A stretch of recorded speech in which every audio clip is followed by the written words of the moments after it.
Hey people, how's it going? Welcome to another video. First of all, Merry Christmas everybody. How are you? This video goes live on Christmas Day. So in a way, I hope you're not watching this on Christmas Day. Stop watching, go spend some time with the family. But if it's Christmas night and you've done all that, please let us wind down and reminisce about what happened today with another countdown ranking thing. So we're doing something completely, well, not completely different. We're obviously still doing a top 10, but today we're going to do something completely away from heavy metal. We're going to do my top 10 Christmas songs, just straight up top 10 Christmas songs.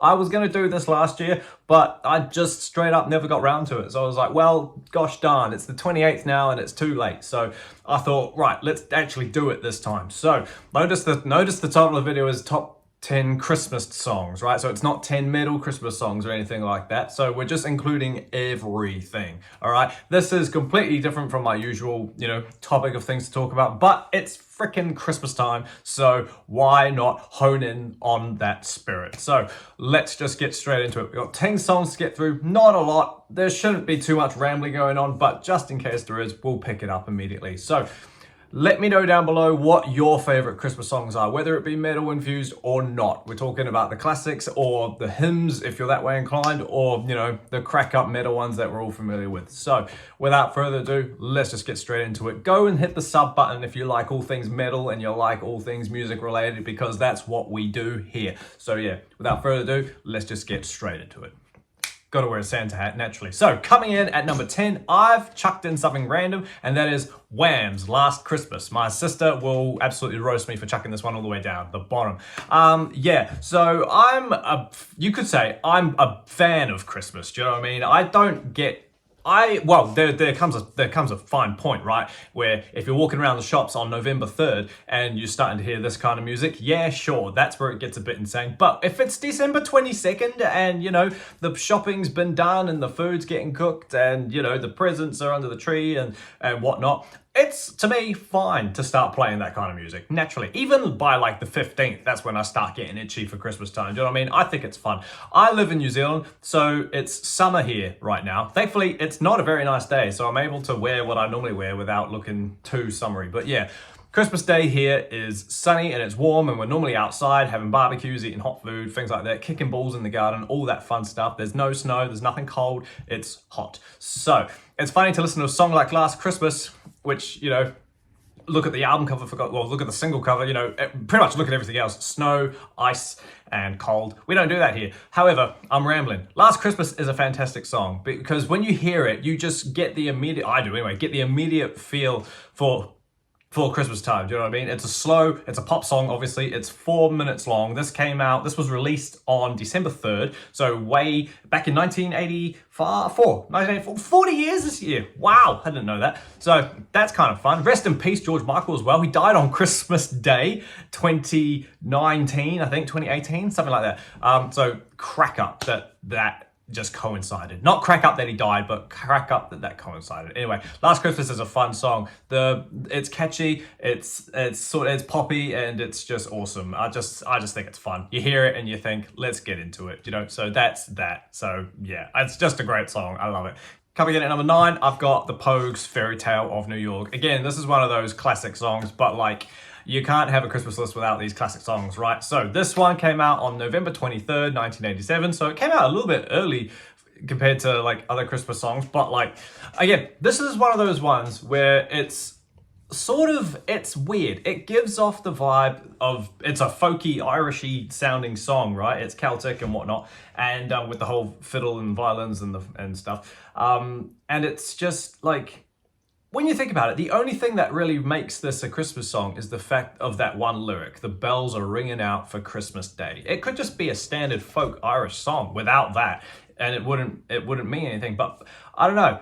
I think what makes this one give me actual chills when I hear it, it's one of the greatest Christmas songs ever, but it's the fact that it says the words Christmas Day in it, and it just always, when I hear that, it gives me kind of chills to be like, oh, Christmas Day. Do you know what I mean? Like the day that everybody waits for all year to just be with friends and family, and it's just like, to me, it's a spine tingling thing. Not scary, but just like like tingly almost. But yeah, so whenever I hear this song at any time of year, because my sister loves Christmas music, so she doesn't just play it in December, so that's always a good fun thing for us. So when this song comes on in the middle of July or May or whatever, it's always just like, Christmas Day, can't wait for it kind of thing. So yeah, simple, but to me it moves me. That's why I like it. So yeah, number 9, the Pogues, Fairy Tale of New York. Number 8 is War Is Over from John Lennon. I'm not a Beatles fan, I'm not a Lennon fan, and certainly not a Yoko fan. However, this song is fantastic. It's lovely. This came out on December, well, in the US, it was released on December 1st, 1971. But in the UK, it didn't get released until November 24, 1972. So it got held a whole year later. Don't know why. Please, if someone knows, explain that to me. But yeah, this wasn't always my favorite Christmas song, but I guess it's grown on me over the years, I suppose, getting older. It's got nothing to do with like turning older, getting into a Beatle fan or whatever. No, absolutely not. I think it's just the chorus. It's just the choir sound that makes that song so nice. It's just... it's an anti-war song, which is always fine, but like, I like it. It's a fun song. I think it's a good drunk song. It's one of those pub Christmas songs where you can imagine the whole, wherever you are, the whole room, the whole pub, the whole arena, just arm in arm, just swaying backwards and forwards and shouting. So, it's Merry Christmas and a Happy New Year and all that, and then the end, war is over. It's just one of those crowd songs, and it's just like, if you're ever in that environment, especially being English as well, that would be pretty fun. So yeah, number 8, War Is Over. Number 7 is No Presents for Christmas. This is by King Diamond. So first of all, it's a metal song. You can't have me make a list and not put a metal song there. This song is fantastic. I first heard this on Ozzy Osbourne's holiday Spotify hits for Christmas. That's what he releases every year, and he's opened my eyes to a lot more heavy metal infused Christmas stuff, which has been fun, like Motorhead covers and whatnot. Anyway, so we all know King Diamond, right? He comes from Merciful Fate, and he has released horror concept Halloween music. He's written he's done Melissa and Don't Break the Oath, as well as Fatal Portrait and Abigail and all those other classics. And then he left Merciful Fate to then do King Diamond solo. That's all good, which is what I just said. Fatal Portrait and Abigail. However, before that, he released a Christmas single before any official King Diamond album dropped on December 25, where is it? I just read it. 1980. Wait. On December 25th, 1985? Yeah, on 1985, he released No Presents Until Christmas, which is this weird, fast-paced falsetto. Obviously, it's King Diamond. But it's so funny. It's almost new wave of British heavy metal-y. There's like, it's sinister, Christmas time is here again, and then it changes halfway through and gets all bouncy and whatnot, like a typical new wave British song does. Oh, it's just great fun. The fact that it's King Diamond makes it even better, because he's like famous for being scary and Halloween. So the fact that he comes out with a Christmas song is just hilarious. So yeah, you can't not include this song. The song's amazing. So yeah, number 7, King Diamond, No Present Until Christmas, for Christmas. Number 6 is Can't Stop Christmas by Robbie Williams. Yeah, so if you know anything about me aside from my metal stuff, you'll know that Robbie is probably my biggest favorite artist who isn't metal. And so he released a Christmas album back in 2019 called The Christmas Present, which was fine. It's a Christmas album, but I don't love it. However, the next year, obviously COVID happened in 2020 and everyone shut down. He released a song called Can't Stop Christmas, which is a great Christmas song in itself, but it's also a great pandemic song as well. The lyrics in it, sorry, I've got such an itchy nose. The lyrics in it are just amazing. Again, it's pure English and just real typical him. The music is just fantastic and it's uplifting, it's bouncy. The melodies in it are great. Singing along to it is just great fun. But the lyrics in it, of course, a real typical Robbie Williams song, most of the time, lyrics are quite funny. And this song is no different. The lyrics are like, oh, what a miserable year, but what a time to be alive.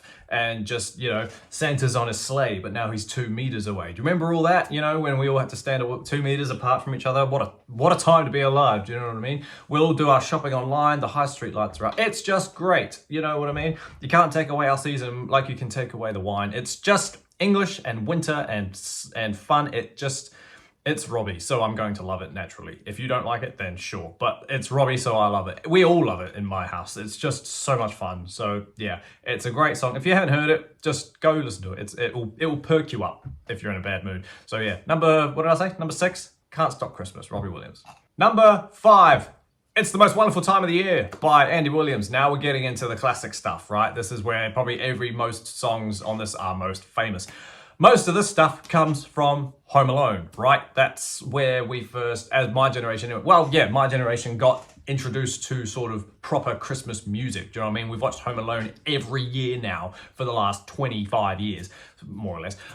So we're all familiar with the songs, and it's me being a music fan, it's half the reason we watch Home Alone. Do you know what I mean? We look forward to these songs. So this song doesn't appear in Home Alone 1, it appears in Home Alone 2. If I remember correctly, it is when Kevin McAllister comes out of the hotel and he is about to get into a limo, and old what's his name is standing there with a pizza, and I'm pretty sure that's the scene. But yeah, aside from Home Alone, this song's just great for the baritone voiceness of it. This came out on October 14. Not October 14. That's real early to release a Christmas song.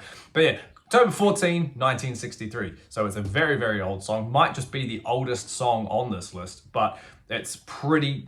It's pretty. It's awesome. His voice is just so low, and obviously me being a male, it's fun to sing. It's bombastic and it's loud, and it's just fantastic. Song content. This song is a celebration and description of activities associated with Christmas season, focusing primarily on get-togethers between friends and families. Among the activities, song is telling of scary ghost stories, which is weird because I've never done that on Christmas. But it's a Victorian Christmas tradition that has fallen into disuse. Well, there you go. That would make sense, But then, yeah, it's just a great Christmas song regardless of where you're from, and it screams olden day, obviously, but it screams great fun. So yeah, number 5, Most Wonderful Time of the Year, Andy Williams. Number 4 is White Christmas by several people over the course of time, but the one I'm referring to, I'm pretty sure, is the one from, again, this is the one from Home Alone, the Drifters cover, or the Drifters version, right? So I've got no idea when this came out, because you type it into the internet and you just get, is an old-fashioned Christmas setting by Irvine Berlin for the 1942 film. So yeah, it's obviously a lot older, but you know the one I'm talking about. The scene of Home Alone where Kevin is washing his face and he's singing into a comb. He's brushing his hair, but yeah. That song, again, just screams Christmas period and screams good fun and screams just hilariousness. It's, again, the baritoneness of it is just amazing. I'm dreaming away. It's almost Elvis, But, well, that would make sense because the Drifters, when were they around? They're a 50s, 60s band, eh? So, it's that Elvis-y period.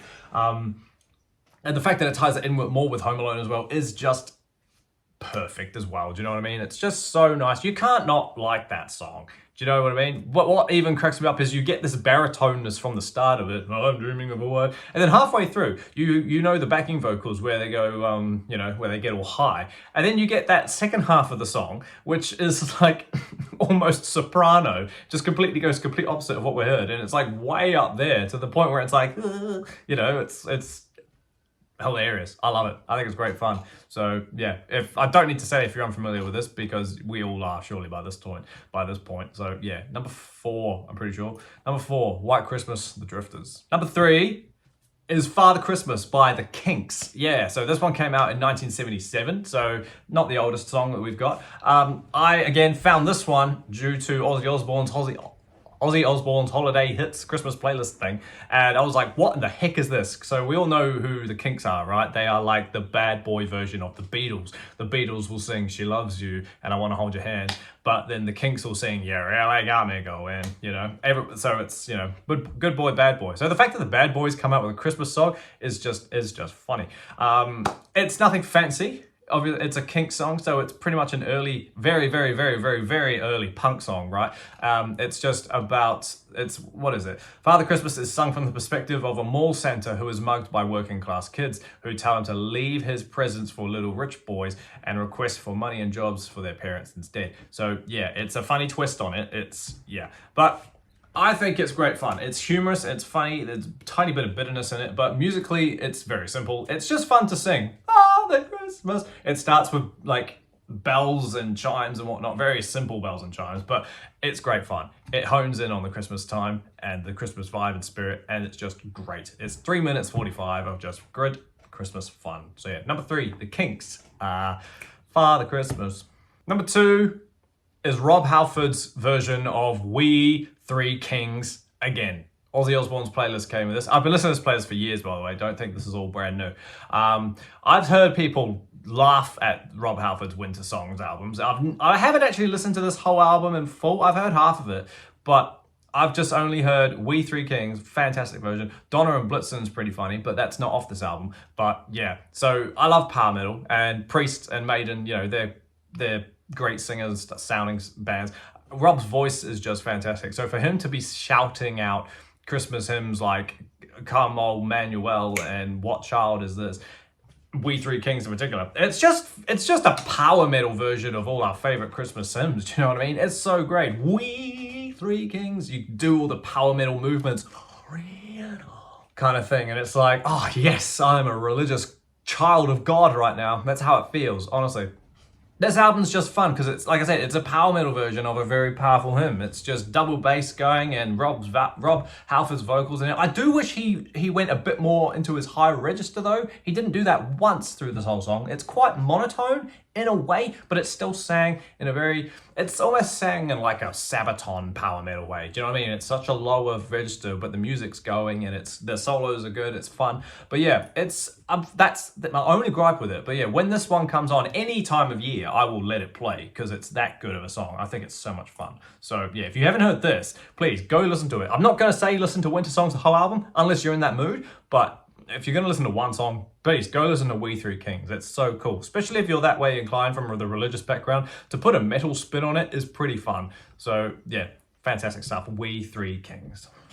And then my number one Christmas song of all time, naturally for me, being who I am and who my father is, and where I was born. Number one is Slade's Merry Christmas, Everybody. Of course it is. Did you expect anything else, for those who are familiar?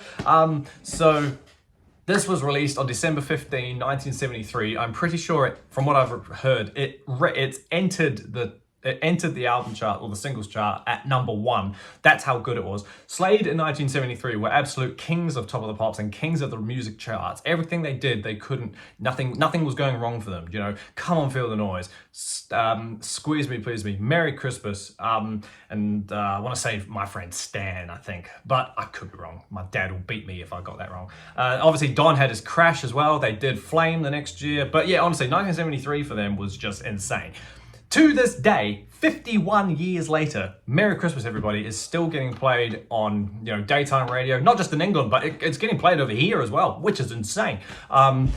If you've ever watched a Christmas episode of Coronation Street, you can guarantee that it's going to be on the radio in the Drovers Inn or whatever that pub's called, you know, just slightly in the background. Still to this day, 51 years later. So what does that tell you about how good it is, right? 51 years, so obviously people have covered it over time, but they don't come close to the original, right? Like there are some pretty cool ones. Again, Robbie Williams does a cover. He did it on that Christmas Present album that I was talking about. It's all right. It's a bit loungy, like it's piano driven and whatnot, but it's still funky. Blind Guardian did a cover of it, which I didn't know until about a year ago. That is cool. That is a fantastic version. Hans' vocals on that are just so cool, and there's a solo in that. There isn't a solo in the original, but again, this song, Merry Christmas Everybody, the song is pure Britishness. If you read the lyrics and just really try and understand, you know, everyone in the family tree being swamped into a small London flat with the fire absolutely roasting in a room that's half the size of this. It's just, you know, the lyrics in it are great. You know, does your granny always tell you the old songs are the best, but she's always up and rock and rolling with the rest, you know? And what always gives me a tingle about this song is the one where they drop their own name in it. It's just so cool. Do you ride on round the hillside in a buggy you have made? Bogey is a slang for sleigh ride thing.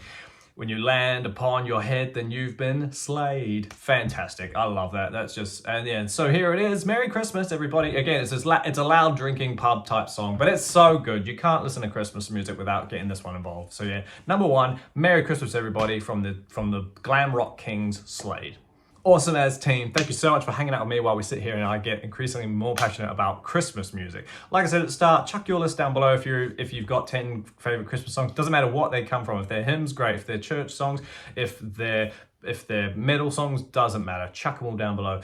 hit the subscribe button. I'm having so much fun just getting all these videos out over the Christmas period. It's so cool. We're gonna go into the new year with some pretty high aspirations. So yeah, thanks for hanging out with me, team. Have an amazing Christmas. And like I said, I hope you're not watching this on Christmas Day. If you have been, stop watching it and go hang out with your family. So yeah, I will see you all in the next video. Probably be up on Friday. But yeah, until that happens, everybody, stay inside, stay safe, happy Christmas, and I'll see you all in the next video. See you later.